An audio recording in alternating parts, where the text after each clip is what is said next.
Assalamualaikum warahmatullahi wabarakatuh. Perkenalkan, nama saya Muhammad Alwi Harahap. Saya dari mahasiswa Universitas Pembangunan Pancabudi Medan, jurusan Ilmu Hukum dengan nomor NPM 2116000022. Pada kesempatan kali ini, izinkan saya untuk membahas tentang peran Dewan Kehormatan Advokat dalam menegakkan kode etik. Jadi sebelum kita membahas lebih jauh, terlebih dahulu kita harus mengetahui tentang definisi dan tugas Dewan Kehormatan Advokat. Apa sih itu DKA atau Dewan Kehormatan Advokat? Jadi, Dewan Kehormatan Advokat itu adalah lembaga independen yang bertugas mengawasi dan menegakkan kode etik advokat. Dan tugasnya itu antara lain menangani pelanggaran kode etik oleh advokat, memeriksa dan menjatuhkan sanksi, serta memberikan pendidikan dan bimbingan terkait kode etik. Adapun pentingnya kode etik bagi profesi advokat, yang pertama itu kepercayaan publik, yang dimana kode etik membangun kepercayaan publik terhadap profesi advokat. Yang penting dalam menegakkan keadilan dan hukum. Dan yang kedua itu integritas profesional. Jadi kode etik ini juga menjaga integritas dan profesionalisme advokat dengan memastikan mereka menjalankan tugas dengan etika dan moral yang tinggi. Dan yang terakhir adalah keadilan hukum. Kode etik memastikan advokat bertindak adil, jujur, dan objektif dalam menjalankan tugasnya sehingga keadilan yang dimaksud atau keadilan hukum itu dapat terwujud. Mekanisme pengawasan Dewan Kehormatan Advokat antara lain itu memiliki 3 tahapan. Yang pertama, penerimaan pengaduan. Jadi kita sebagai masyarakat itu berhak dan dapat melaporkan pelanggaran kode etik advokat kepada Dewan Kehormatan Advokat. Yang kedua itu akan dilakukannya pemeriksaan. Dewan Kehormatan melakukan pemeriksaan atas pengaduan untuk menentukan kebenaran dan keaslian serta bukti pelanggaran oleh seorang advokat. Prinsip-prinsip dasar kode advokat. Yang pertama itu keadilan. Jadi seorang advokat itu wajib bertindak adil, jujur, dan objektif dalam menjalankan tugasnya dalam membela kliennya. Dan yang kedua itu integritas.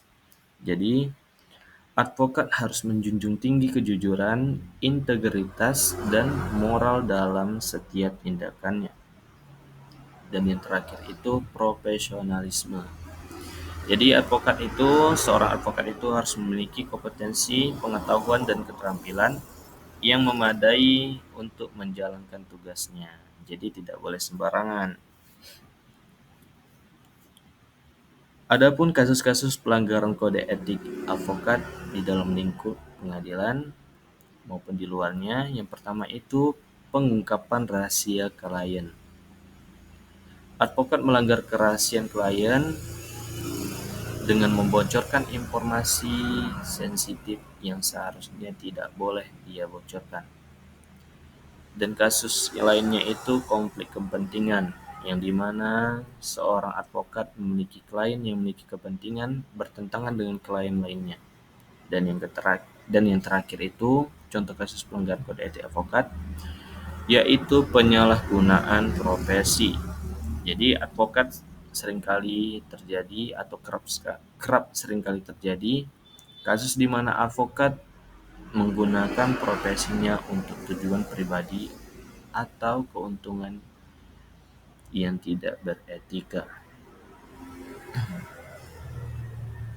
Seperti yang jelaskan sebelumnya, adapun prosedur pemeriksaan dan sanksi oleh Dewan Kehormatan seperti halnya pemeriksaan, yang kedua sanksi, berupa peringatan, teguran, pencabutan surat keterangan atau SKA. Dan yang terakhir, putusan. Dewan Kehormatan menjatuhkan putusan berdasarkan hasil pemeriksaan. Peran masyarakat dalam pengawasan kode etik advokat.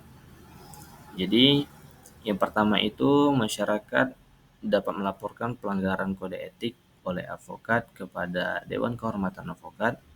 Dan yang kedua itu masyarakat bisa menjadi saksi atau dapat berperan sebagai saksi dalam proses pemeriksaan pelanggaran kode etik. Dan yang terakhir itu meningkatkan kesadaran. Masyarakat dapat meningkatkan kesadaran akan pentingnya kode etik advokat. Jadi berbicara tentang Dewan Kehormatan Advokat dalam menjalankan tugasnya, kerap sering kali terjadi tantangan dan kendalanya. Yang pertama itu kurangnya sumber daya, di mana Dewan Kehormatan sering menghadapi keterbatasan sumber daya, baik finansial maupun SDM. Dan yang kedua, proses pemeriksaan lama. Jadi proses pemeriksaan pelanggaran kode etik bisa memakan waktu yang lama. Dan yang terakhir itu, tantangan dan kendala Dewan Kehormatan bisa datang dari tekanan dari pihak tertentu, di mana Dewan Kehormatan Advokat bisa menghadapi tekanan dari pihak-pihak tertentu yang terlibat dalam pelanggaran kode etik. Selanjutnya, upaya meningkatkan peran Dewan Kehormatan Advokat antara lain peningkatan kapasitas. Jadi, meningkatkan kapasitas anggota Dewan Kehormatan melalui pelatihan dan pendidikan. Dan yang kedua itu teknologi informasi. Menerapkan teknologi informasi untuk mempermudah proses pelaporan dan pemeriksaan. Kesimpulannya, dari pembahasan mengenai peran Dewan Kehormatan Advokat dalam menegakkan kode etik adalah bahwa DKA memiliki peran strategis dalam menjaga integritas dan profesionalisme advokat melalui kode etik. DKA bertugas memastikan advokat menjalankan profesinya sesuai dengan nilai-nilai etika dan hukum yang berlaku. Sekian dari penjelasan saya.